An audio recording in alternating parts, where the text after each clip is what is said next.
السلام علیکم خواتین و حضرات، انوار سوسائٹی کی رعایت سے منعقد ہونے والے بک کلب کے ایک سیشن میں آپ سب کو خوش آمدید۔ غیر ماڈل سوسائٹی کی جانب سے ہمارے معزز مہمان جناب ڈاکٹر عمار خان ناصر صاحب کو آج کی سیشن میں آنے پر خوش آمدید کہتا ہوں اور ان کا شکریہ ادا کرتا ہوں۔ ہم نے آج انہیں ان کی بہت اہم کتاب جہاد ایک مطالعہ پر گفتگو کرنے کے لیے بلایا، تو ہمارے پاس تشریف لائے۔ اس میں انہوں نے مختلف جناب رسول اللہ صلی اللہ علیہ وسلم کے دور سے لے کر آج تک مختلف جو فقہ روایت رہی ہے یا والا مودودی کی ایک تعبیر رہی ہے جہاد سے متعلق،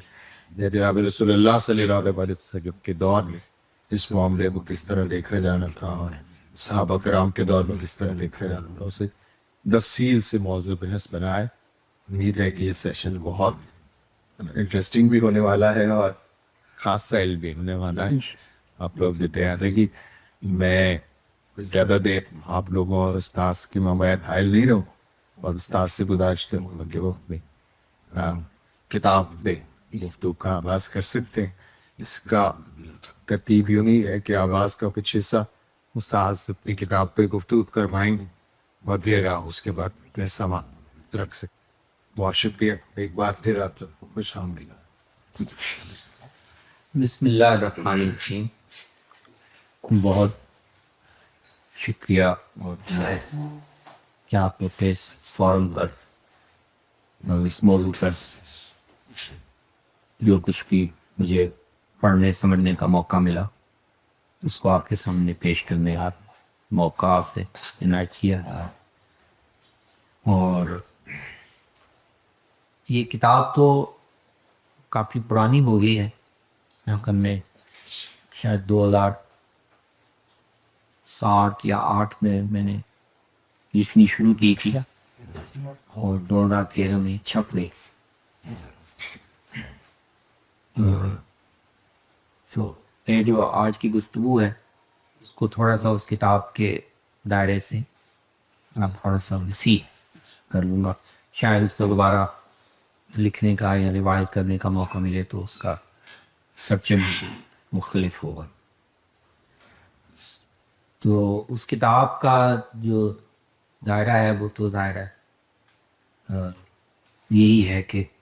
نبی صلی اللہ علیہ وسلم اور صحابہ کرام کے جہاد کا عمل، اس کے متعلق ہمیں قرآن مجید میں اور احادیث میں یعنی ٹیکسٹ میں کیا بیانات ملتے ہیں، اور صحابہ نے جب خاص طور پر جہاد کیا، جنگیں کی، تو ان کی زبان سے بھی بہت سے بیانات منقول ہیں جس سے واضح ہوتا ہے کہ وہ اس جد و جہد کو یا اس عمل کو کس نظر سے دیکھ رہے ہیں۔ تو کتاب میں یہ سارا مواد بھی شامل ہے، جو متعلقہ آیات ہیں وہ تفصیل سے ذکر ہوئی ہیں، جو احادیث ہیں ان کا بھی کم و بیش احاطہ کیا گیا ہے، اور صحابہ کے اہم بیانات تاریخ کی کتابوں سے، احادیث کی کتابوں سے ان کو بھی جمع کیا گیا ہے۔ پھر صحابہ کے بعد جب ہماری دینی روایت قائم ہوئی، خاص طور پر فقہی روایت قائم ہوئی جس میں شریعت کی تفہیم و تعبیر کرتے ہوئے اس مسئلے کو بھی موضوع بنایا گیا، اسلام میں جہاد کا تصور کیا ہے، کس مقصد کے لیے وہ لڑا جاتا ہے، اس کے حدود کیا ہے، آداب کیا ہے۔ تو فقہی روایت میں اس عمل کی تفہیم کیسے کی گئی، مختلف سوالات تو زیر بحث سے وہ کیا تھے اور فقہا نے ان کو کیسے دیکھا، اس کی بھی تفصیل بیان کی گئی ہے۔ اور پھر جدید دور میں پچھلے 150-200 سال میں جہاد کا مسئلہ، جہاد کا موضوع یہ ایک نئے تناظر میں زیر بحث آنے لگا، مسلمانوں کے مابین بھی اور مسلمانوں اور غیر مسلموں کے مابین جو مباحث اور موضوعات زیر غور آئے اس میں بھی جہاد کا معاملہ ایک بڑا اہم موضوع تھا۔ تو جدید دور میں ایک نئے تناظر میں، ایک قدر مختلف کانٹیکس میں جب یہ مسئلہ زیر بحث آیا تو مسلمانوں کی علمی روایت میں، ہماری اسکالرشپ میں کچھ نئے زاویے بھی پیدا ہوئے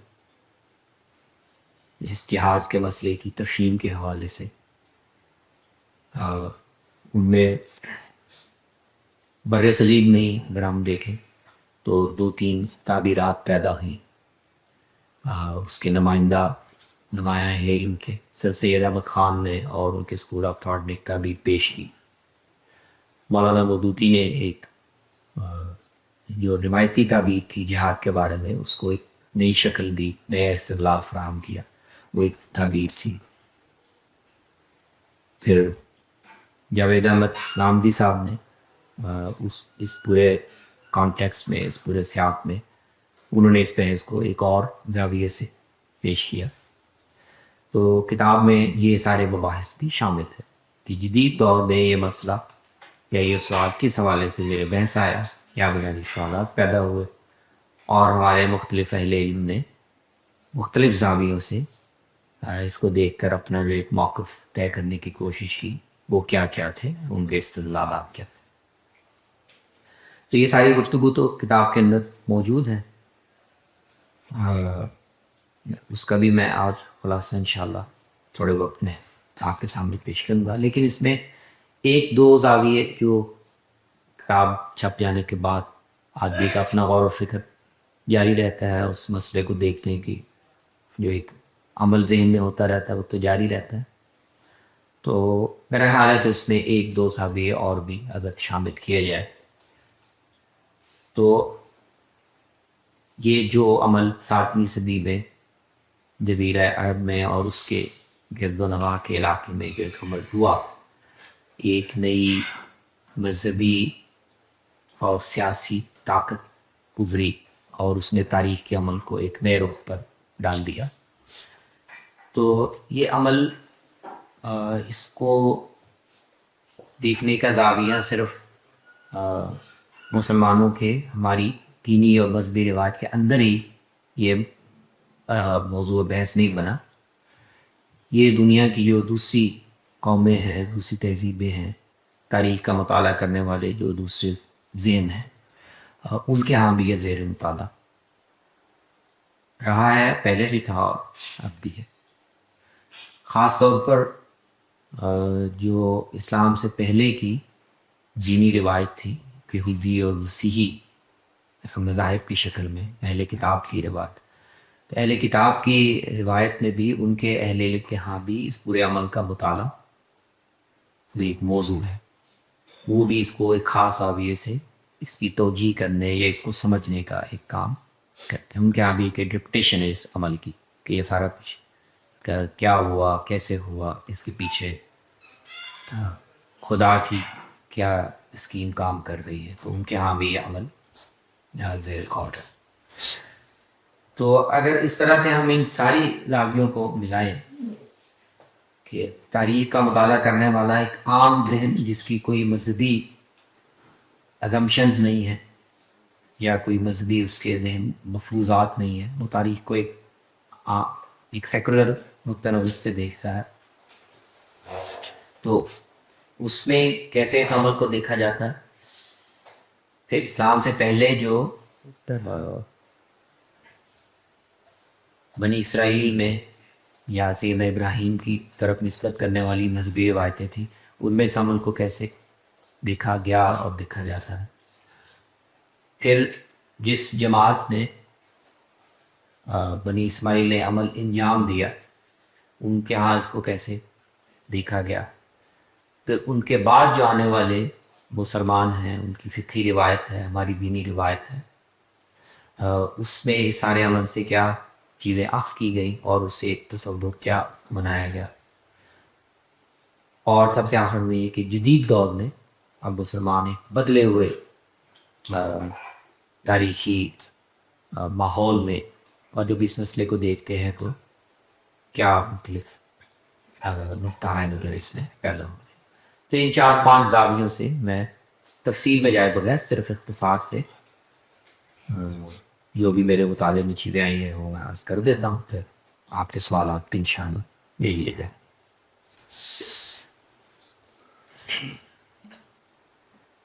تو سب سے پہلے ہم یہ دیکھتے ہیں کہ دنیا کے مورخین جو تاریخ کا مطالعہ کرتے ہیں، تاریخ میں مختلف قوموں کے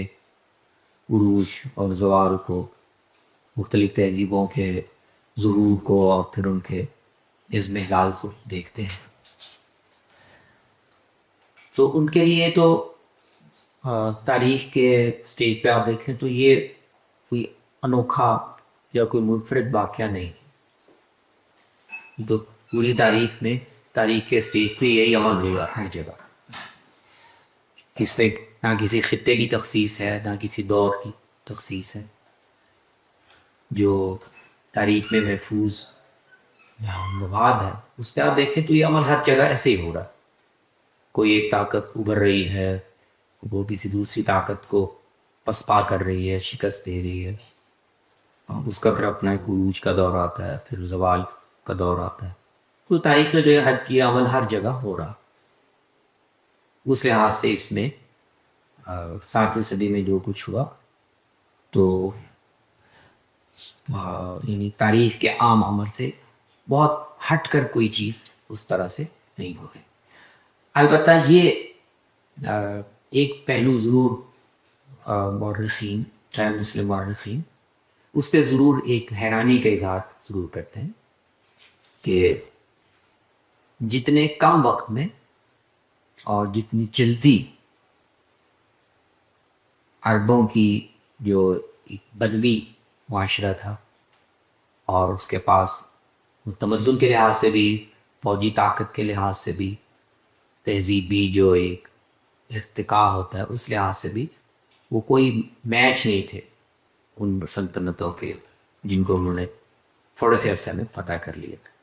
تو یہ چیز ضرور ایک اچنبے کا باعث بنتی ہے، حیرت کا باعث بنتی ہے کہ یہ ہوتا تو ہے تاریخ میں لیکن وہ ذرا لمبا وقت لیتی. جیسے مثال کے طور پر مغربی مورخین جب اس کو ویسٹرن رومن امپائر کے زوال کے لحاظ سے دیکھتے ہیں تو مغربی اٹلی میں جس کا مرکز تھا تو وہ جو جرمینک ٹرائبز ہیں مختلف جو شمال سے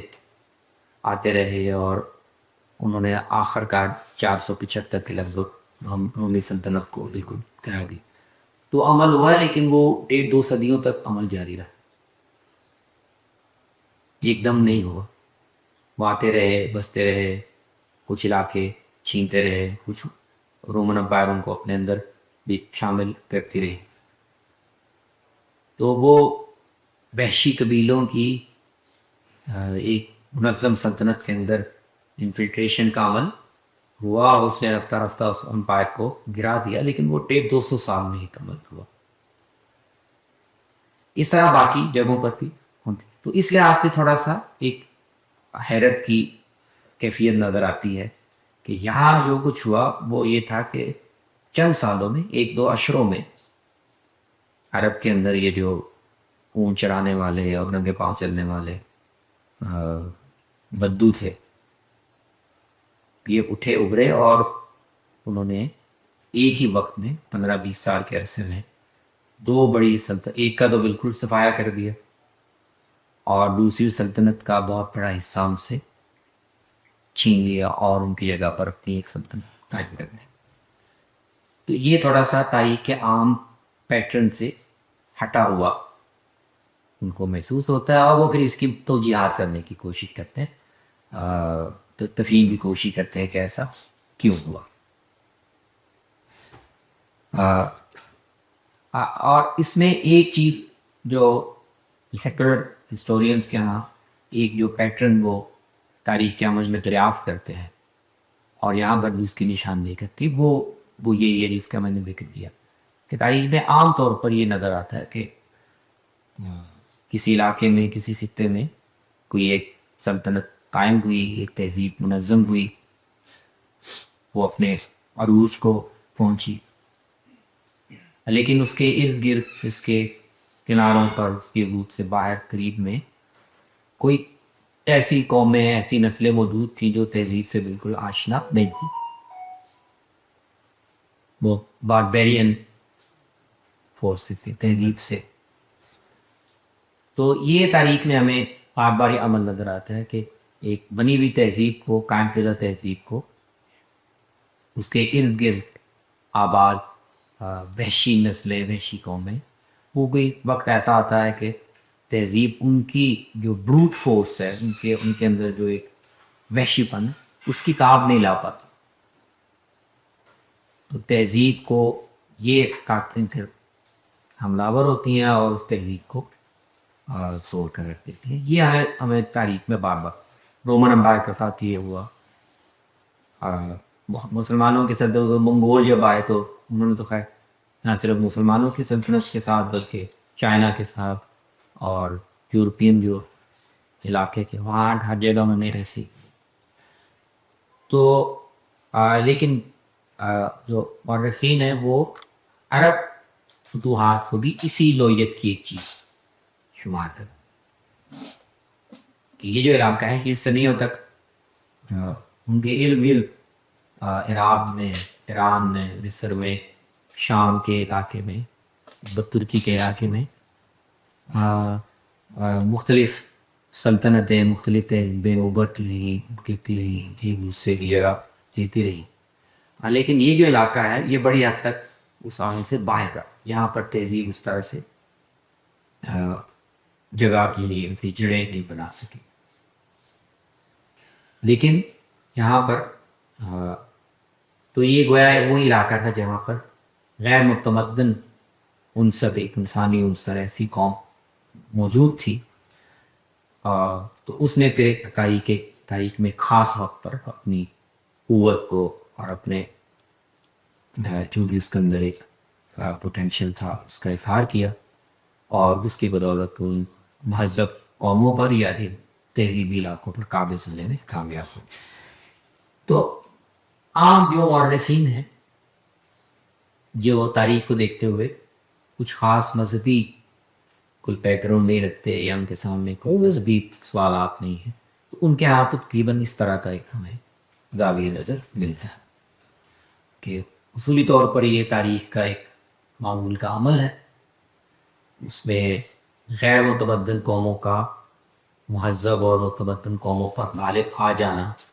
وہ بھی تاریخ کا عام عمل ہے، اور وہ قابل فہم ہے. نہیں ایسا نہیں ہے کہ اس کے اسباب سمجھ میں آتے ہیں، وہ سمجھ میں آتے ہیں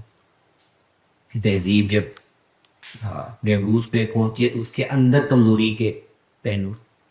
پیدا ہونا شروع ہو جاتی ہیں. اس کو پھر بعد میں ہمارے مسلم مورخین میں جیسے ابن خلدون وغیرہ نے بھی موضوع بنایا کہ جب کوئی قوم تہذیب اور تمدن اور تعیش اور آسانیوں کے خاص مراحل طے کر لیتی ہے تو اس کی داخلی قوت کمزور ہو جاتی ہے، وہ پھر وحشی قوموں کے سامنے اپنے دفاع کے استعداد قابل نہیں رہتی. سو یہ ایک زاویہ ہے جو عام مورخین کے ہاں. دوسرا اہم زاویہ جس کا ہمیں مطالعہ زیادہ تفصیل سے کرنا چاہیے لیکن اس کے کچھ پہلو بحث کرتا ہوں، وہ یہودی اور مسیحی روایت. اور یہ بھی اس خطے کی مذہبی روایتیں ہیں، اور تاریخ کے جس عمل میں یہ سارا کچھ ہوا اس میں ان کی بھی تاریخ کا بھی اس کا حصہ ہے، اور اس سارے عمل کو دیکھنے کا ان کے پاس ایک مذہبی زاویہ نظر بھی ہے. ان کے صحائف میں بھی اور ان کے ہاں جو ایک دینی روایت چلی جا رہی ہے اس میں بھی تاریخ کے، جیسے مثال کے آج ہم مسلمان دنیا کی تاریخ کو دیکھتے ہیں خاص طور پہ شرق اوسط کی، تو ایک بہت بڑے طبقے کے ہاں ایک مذہبی لینز ہے، پیشن گوئیاں کچھ واقعات ہمارے پاس ہیں اور ہم ان کی نظر سے دیکھنے کی کوشش کرتے ہیں کہ اچھا یہ عمل کیسے ہو رہا ہے، کس طرف آگے بڑھ رہا. تو اس طرح کی چیزیں ان دونوں روایتوں میں بھی موجود، یہودی روایت میں بھی اور مسیحی روایت میں بھی. اب ہم یہاں مثال کے طور پر کچھ تاریخی حوالوں کا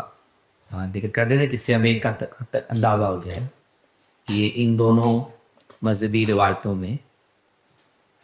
تاریخ کے اس عمل کو اس کی ایک اینٹیسپیشن بھی موجود تھی، کچھ اندازہ بھی ان کے ہاں توقع اور انتظار کی کیفیت بھی تھی، اور پھر اس کو انہوں نے مختلف طریقوں سے اپنے مذہبی فریم ورک میں انٹرپریٹ کرنے کی بھی کوشش کی. اس نے ایک نامہ قدیم میں دانییل نبی کا ایک صحیفہ ہے، اور اس میں ایک بڑا اہم خواب اور اس کی تعبیر منقول ہے جو مسیحی اور یہودی دونوں مذہبی روایتوں میں وہ یعنی ریفرنس مانا جاتا رہا ہے پہلے بھی، اور آج تک بھی آپ دیکھیں تو وہ اس کی روشنی میں تاریخ کو سمجھنے کی کوشش کرتے ہیں. یہ بابل کے بادشاہ نبوکد نظر نے جو 6 صدی قبل مسیح میں 586 اس کے لگ بھگ اسرائیل میں یعنی فلسطین میں جو یہودی قبائل آباد تھے اس نے حملہ کر کے ان کو گرفتار کیا، بابل میں ان کو لے گیا. بابل کے اسیری کے نام سے وہ مشہور ہے. تو اس اسیری کے دوران میں وہاں بنی اسرائیل میں دانییل نبی وہ ان کی بیست تھی. تو دانییل نبی ان کو یہ جیل میں تھے، قید میں تھے. تو نبوکد نظر نے ایک خواب دیکھا اور اس کو تلاش ہوئی پرانے بادشاہوں کی طرح، جیسے حضرت یوسف کے زمانے میں جس نے خواب دیکھا تو اس کو تعبیر کی تلاش ہوئی. تو نبوکد نظر نے ایک خواب دیکھا اور اس نے چاہا کہ وہ اس خواب کا مطلب کیا ہے اس کی تعبیر معلوم کرے. یا لمس کے 21ویں یا 22ویں باب میں وہ واقعہ مذکور ہے. تو وہ خواب اس نے بتایا نہیں کہ میں نے خواب کیا دیکھا، اس نے کہا کہ تم آپ میں سے جو تعبیر جاننے والے ہیں جن کا یہ دعویٰ ہے کہ ہمارے پاس غیب کی چیزوں کو خاص طور پہ خواب میں جو اشارات کیے جاتے ہیں ان کو جاننے کا ایک ذریعہ موجود ہے، تو وہ مجھے بتائیں کہ خواب بھی مجھے بتائیں کہ میں نے خواب کیا دیکھا ہے اور اس کی تعبیر بھی بتائیں. خواب بنیادی طور پر اس نے دیکھا کہ ایک مجسمہ ہے بہت بڑا، ایک انسانی مجسمہ ہے جس کا سر سونے کا بنا ہوا ہے اور اس کے جو دونوں کندھے اور سینہ ہے یہ چاندی کا بنا ہوا ہے. پھر اس کا نچلا دھڑ پیتل کا بنا ہوا ہے. پھر جو اس کی دونوں ٹانگیں اور پاؤں ہیں وہ کسی اور چیز سے بنے ہوئے ہیں. پاؤں غالباً گارے اور مٹی کے بنے ہوئے ہیں. تو یہ ایک مجسمہ کھڑا ہے اور دیکھتے ہی دیکھتے دور سے ایک پتھر آتا اور وہ پتھر آ کر اس مجسمے کے ساتھ ٹکراتا. جیسے وہ ٹکراتا ہے تو اس سے یہ مجسمہ ٹوٹ کر ڈھیر ہو جاتا ہے، لیکن وہ جو پتھر آتا ہے وہ اس کو اپنی لپیٹ میں لے کر وہ بڑا ہوتا چلا جاتا ہے یہاں تک کہ وہ ایک بڑی چٹان بن جائے. یہ اس نے خواب دیکھا، اس نے اپنے درباری معبرین سے پوچھا کہ مجھے خواب بھی بتاؤ اس کی تعبیر بھی بتاؤ. تو دانییل نبی بائبل اس کے صحیفے کی روایت وہ اللہ کے نبی تھے اور نبی کے پاس تو وحی کا علم ہوتا ہے، خوابوں کی تعبیر کا علم اللہ تعالیٰ ویسے انبیاء کو سکھا دیتے ہیں. تو ان کو بلایا گیا اور انہوں نے کہا کہ میں تمہیں بتا سکتا ہوں کہ میں نے خواب کیا دیکھا اور تم نے اس کی تعبیر کیا ہے. تو انہوں نے اس کو تعبیر یہ بتائی کہ یہ جو مجسمہ ہے یہ اس علاقے میں اس خطے میں اس وقت جو تمہاری سلطنت ہے اور تمہاری جگہ بعد میں اگلے زمانوں میں جو سلطنتیں یہاں پر ابھریں گی یہ ان کی تعبیر. تو جو اس کا سر ہے سونے کا بنا ہوا ہے یہ تمہاری سلطنت ہے، پھر تمہاری سلطنت ختم ہوگی تو وہ تقسیم ہو جائے گی، اس کی جگہ پر 2 سلطنتیں قائم ہوگی، جو ایک دایاں بازو ہے بایاں بازو ہے، وہ اس سے اس کی طاقت اور اس کی ہیبت اس سے کم ہوگی. اس طرح ان کی جگہ پر بعد میں ایک پیتل کی ایک اور سلطنت پیدا ہوگی، پھر وہ بھی تقسیم ہو جائے گی اور 2 سلطنتیں قائم ہوں گی. اور آخر میں جو پتھر آیا وہ ایک ایسی سلطنت ہوگی جو آ کر ان تمام سلطنتوں کو ڈھیر کر دے گی اور ان کو ختم کر کے ان کی جگہ پر وہ اپنے آپ کو مستحکم کر لے گی. تو یہ مجسمہ اور اس کے مختلف حصے اور ایک پتھر جو آ کر اس کو لگنے والا ہے، یہ تمہاری سلطنت اور اس کے بعد پھر اگلے ادوار میں جو مختلف سلطنتیں یہاں پر پیدا ہوں گی ان کے اندر تقسیم بھی ہوگی، اور پھر آخر کوئی ایک بڑی سلطنت ان سب کو ریپلیس کر دے گی. یہ اس کی تعبیر ہے. تو اب یہ یہودی اور مسیحی لٹریچر میں یہ خواب ایک بڑا بنیادی حوالہ ہے جس کی روشنی میں ان کے علماء پاک کی مختلف سلطنتوں پر اس کے انطباق کر کے وہ سمجھنے کی کوشش کرتے ہیں کہ اچھا کون سی وہ جو اس کے دو بازو تھے وہ کون سی سلطنتیں تھیں، اور یہ جو پیتل والا حصہ تھا یہ کون سا تھا، پھر دو ٹانگیں، اور سب سے بڑا یہ کہ وہ آخر میں پتھر ایک آنے والا ہے وہ کون سا. تو یہ جیسے ہمارے یہاں پیشن گوئیوں کی تعبیر کے بارے میں ایک پورا علم کلام ہے کہ اس کو کیسے منطبق کیا جائے، تو یہودی علم کلام میں، مسیحی علم کلام میں بھی یہ ایک بڑا موضوع ہے. آپ اگر یوٹیوب پہ بھی دیکھیں تو بہت سے آپ کو ویڈیوز مل جائے گی کہ نبوکدنضر کا جو خواب ہے اس کو ہم تاریخ میں کیسے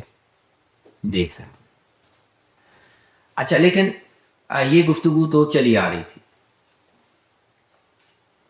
اچھا، یہ جو عرب سلطنت کا کیا ہے اور اس کی جو ہویت تھی کہ اس نے ارد گرد کی ساری بڑی بڑی سلطنتوں کو گرا دیا اور ان کی جگہ پر ان کو سب کو عرب سلطنت کا حصہ بنا دیا. یہ کتنا بڑا واقعہ تھا کہ اس کو مسیحی یہودی علماء اگنور نہیں کر سکتے. اور یہ سوال یا یہ امکان ان کے ذہن میں پیدا ہوا کہ وہ جو پیشن گوئی بیان ہوئی ہے اس کے تسلسل میں اگر دیکھیں مختلف سلطنتیں جو یہاں پیدا ہوتی رہیں، گرتی رہیں، ابھرتی رہیں، اس کے لحاظ سے تو سب سے بڑا واقعہ یہ بنتا. تو اس کو ہم اس میں کیسے منطبق کریں، یا اس کا اس کے ساتھ کوئی ریلیشن بنتا ہے یا نہیں بنتا، یہ ایک بڑا اہم سوال ہے ان کے علماء کے. تو اگر ہم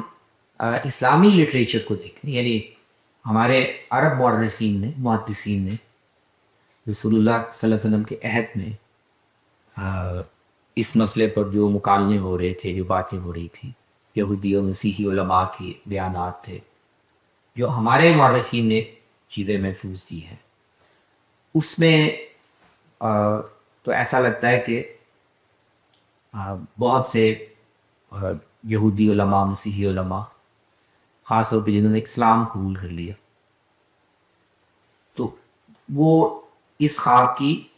کو اس طرح دیکھ رہے کہ وہ جو ہمیں کسی ایک بڑی سلطنت کے قیام کی پیشن گوئی کا ذکر ملتا ہے جو آ کر ان ساری سلطنتوں کو اپنی لپیٹ میں لے لے گی. ایک طرف وہ پیشن گوئی تھی، دوسری طرف توآت میں حضرت ابراہیم علیہ السلام کی اولاد اور دونوں کے ساتھ جو اللہ تعالیٰ نے وعدے کیے ہوئے ہیں، عیسیٰ بن حضرت اسحاق کے ساتھ بھی اور حضرت اسماعیل کے ساتھ بھی، ایک طرف وہ پیش نظر، کچھ اور بھی پیشن گوئیاں موجود تھیں. تو ہماری جو حدیث کی اور تاریخ کی کتابیں ہیں ان میں اس کے شواہد محفوظ ہیں کہ اہل کتاب کے بڑے علماء نے اس پورے عمل کو ان پیشن گوئیوں کے تناظر، مثال کے طور پر ابو سفیان کا قبول اسلام سے پہلے جو ہرقل کے ساتھ مشہور مکالمہ ہوا، اس میں بھی اس کا حوالہ ملتا ہے. یعنی ہرقل بھی گویا ان پیشن گوئیوں سے واقف ہے اور وہ یہ ساری معلومات جمع کر کے کہ یہ عربوں میں ایک آدمی پیدا ہوا ہے اور وہ نبوت کا دعوے دار ہے اور یہ اس کی خصوصیات ہے، اگر یہ ساری ٹھیک ہیں تو پھر یہ علاقہ جہاں پہ میں بیٹھا ہوں یہ سلطنت کا حصہ بن جائے. اور نبی صلی اللہ علیہ وسلم پر ایمان لانے والے جو ہے کتاب کے بڑے علماء میں سے تھے، عبداللہ بن سلام صحابی تھے. پھر ان کے بعد ایک بڑے عالم جو مسلمان ہوئے، یہ تابعی شمار ہوتے ہیں، کعب الاحبار. کعب الاحبار کی باقاعدہ یہ تابعی ہمارے آثار کی کتابوں میں منقول ہے. انہوں نے یہی دانیل لبی کا یہ خواب انہوں نے بیان کیا، اور اس پتھر کی تعبیر اسی سے کی کہ یہ جو پتھر ہے بڑا، یہ عربوں کی سلطنت، اور ان کو فتوحات حاصل ہونا ابھی کعب الاحبار حکومت کے دور میں تھے، اس وقت فتوحات کا عمل شروع ہو رہا تھا. لیکن وہ جیسے اور چیزوں میں اپنے علم سے لوگوں کو مستفید کرتے تھے، ان کو بتاتے تھے کہ ہمارے پاس کیا کیا معلومات ہیں. تو وہ یہ بات بتاتے تھے، اور اس پیشن گوئی کا انہوں نے باقاعدہ حوالہ دیا کہ ہم جو انتظار کر رہے ہیں، یہ تو ہمارا علم تھا تب وہ یہ ہے کہ وہ بڑا پتھر وہ بنی اسماعیل کی سلطنت. اچھا، تو یہ ظاہر خود ایک تفصیلی موضوع ہے، میری کتاب کا یہ حصہ نہیں ہے، لیکن وہ کافی تفصیل طلب موضوع ہے. اس میں میرے خیال میں بھی بہت سی تاریخی چیزیں ہماری یہ سائلر ہی نہیں ہیں. اب سب کچھ بعد چھپ کے آنا شروع ہوا ہے. اس میں ہمارے سامنے سی ایٹ میں اور دوسری جو زبانیں تھیں ان میں مسیحی علماء یہودی علماء کیا کہہ رہے ہیں، کیا لکھ رہے ہیں، ہمیں اس سے پہلے زیادہ پتہ نہیں تھا. لیکن اب ان میں سے کچھ چیزیں انگریزی میں ترجمہ کے آنا شروع ہوئی ہیں. تو وہ ایک پورا موضوع ہے، اور لیکن وہ ایک قابل غور، قابل توجہ موضوع. تو یہ ایک دوسرا راویہ کہ یہودی اور مسیحی روایت میں، اچھا اس کو مذہبی طور پر کیسے تعبیر، اس میں بھی ہمیں دونوں زاویے ملتے ہیں. آپ اسلامی تاریخ کو اگر پڑھیں تو اس میں تسلسل سے بعض ایسے یہودی طبقوں کا یا ان کے گروہوں کا ذکر ملتا ہے جو نبی صلی اللہ علیہ وسلم کو باقاعدہ نبی مانتے تھے کہ وہ نبی ہیں، لیکن تکذیب نہیں کر سکتے. لیکن وہ کہتے تھے کہ وہ عربوں کے نبی ہیں. ہماری پیشن گوئی میں آپ عربوں میں ایک نبی ہے پیدا ہونا ہے، لیکن ہم پر ان پر ایمان لانا لازم نہیں، اس لیے کہ ہمارے پاس اپنا ایک دینی سورس ہے اور روایت ہے، ہم اس کے پابند ہیں. لیکن عربوں میں جو نبی پیدا ہوگی اللہ کے نبی ہیں، اور یہ جو ان کو کامیابیاں اور فتوحات ملی ہیں وہ ایک وعدے کے تحت ملی. البتہ ہم پر لازم نہیں ہے کہ ہم ان پر ایمان لائیں. لیکن بہت بڑا طبقہ یہودیوں کا وہ ایسا تھا کہ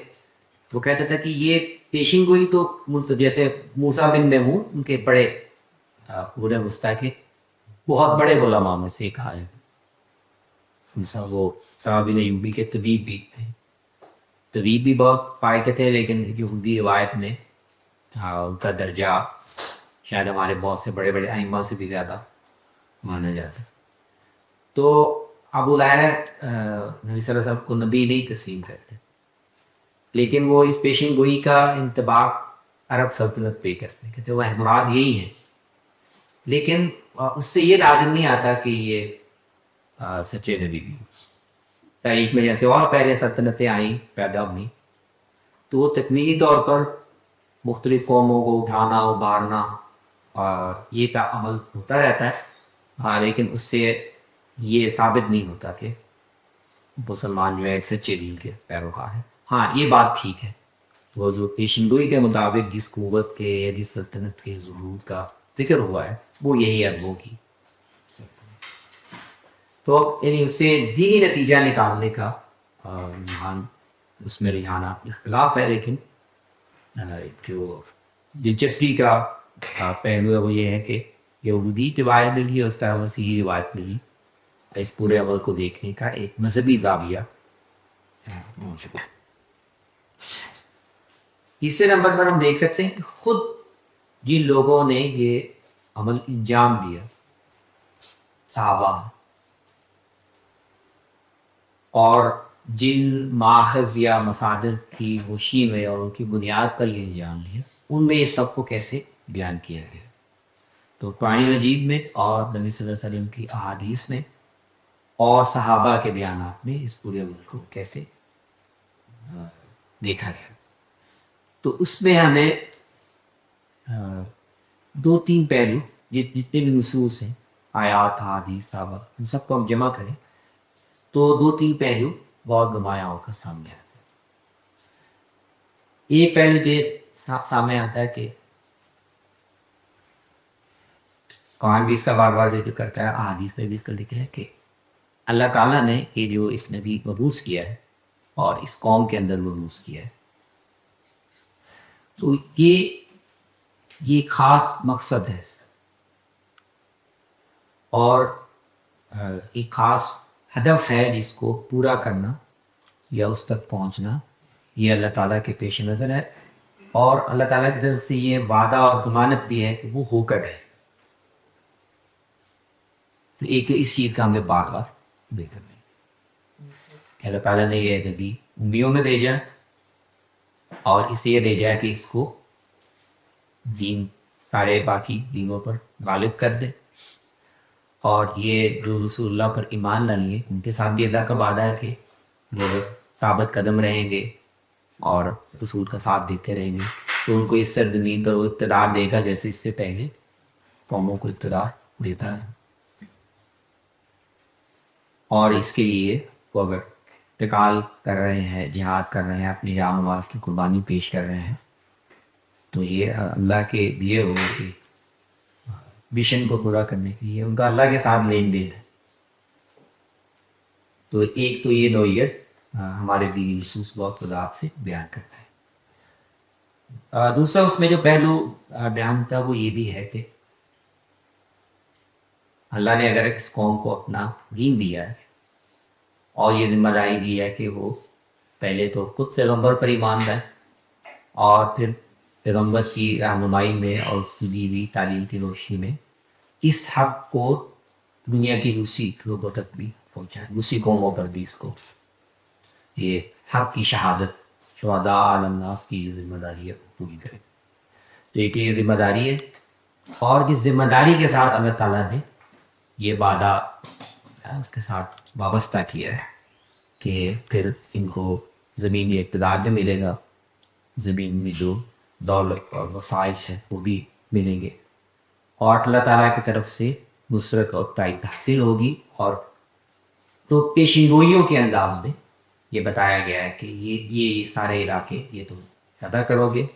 اور کسریٰ اور قیصر کے خزانے تمہارے تصرف میں آ جائیں گے، اور کسی طرح پھر تم بھی ایک آزمائش میں ڈالے جاؤ گے جیسی پہلی قومیں ڈالی۔ تو یہ ایک دوسرا پہلو ہمارے سامنے آتا ہے،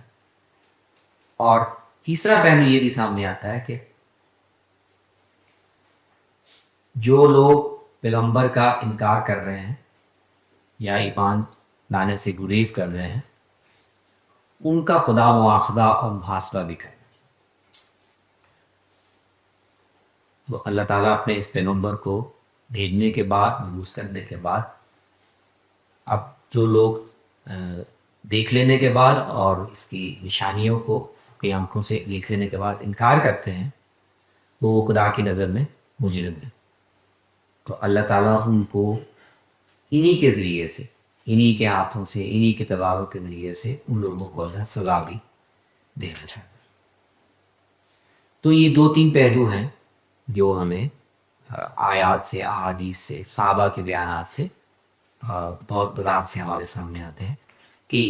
جو لوگ یا جو قوم اس ذمہ داری کو یہ سمجھ انجام دے رہی ہے، ان کا زاویہ نظر کیا ہے؟ وہ یہ ہے کہ اللہ تعالیٰ نے ہمارے اندر ایک نبی کو مبعوث کر کے ایک نعمت ہمیں عطا کی، اور ہم پر یہ ذمہ داری ڈالی کہ اس کو ہم خود بھی قبول کریں اور اس کو دنیا کی دوسری لوگوں تک بھی پہنچائیں، اور اس کے بعد ہمیں یہ اختیار دیا ہے کہ دنیا کی جو قومیں ہماری اس دعوت کو قبول نہ کریں تو ہم ان کے علاقوں کو فتح کر لیں، ان کے وسائل کو اپنے تصرف میں لے آئیں، اور ان کی جو حکومت اور اقتدار ہے اس کو ان سے چھین لیں،